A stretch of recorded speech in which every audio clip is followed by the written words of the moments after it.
Well, Mike, we got the Miura SIT 460 driver here to review. Tell me a little bit about it. You know, it's a classic looking driver, very stylish. On the top line, it's pretty clean. What we've come to expect with a black design, nothing too crazy, kind of a smaller design on the top line. On the bottom line in your bag, very classic. It has some aerodynamic styling on the bottom.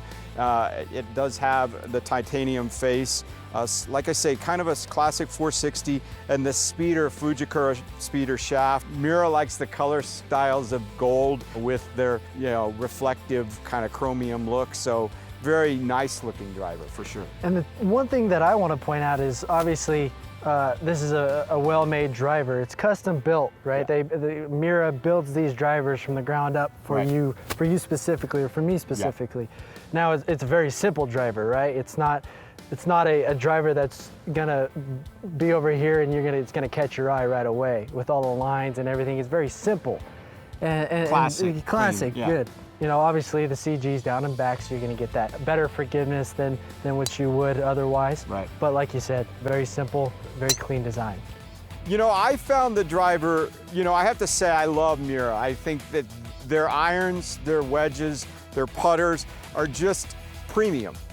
From the time you grab them, you hit them, you feel just how high-end their forging process is. I think that they kind of didn't quite get that across with this driver, in my opinion. I mean, it has no functional ability to adjust, which in this marketplace is definitely something that people are looking for. I see what they're doing. It definitely fits with the Miura buyer. It fits, it's classic, it's stylish, it's a good, solid driver. I didn't find that the sweet spot was particularly forgiving. I felt like you really did have to find the center of the club face with this thing.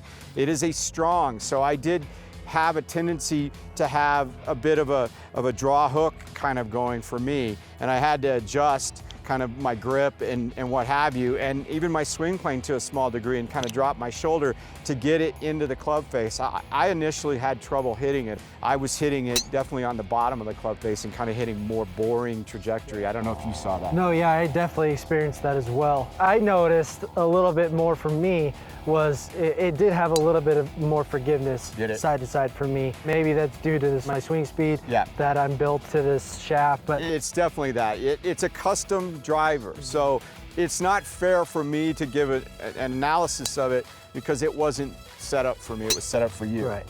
Right, and so that's what I thought about it. Now, I did see a little bit of that low trajectory, but once I got used to it, once I felt the club and had a couple swings with it, then we started getting that higher trajectory that I wanted with the I think it's a bit of a low spin. It definitely is more of a boring flight.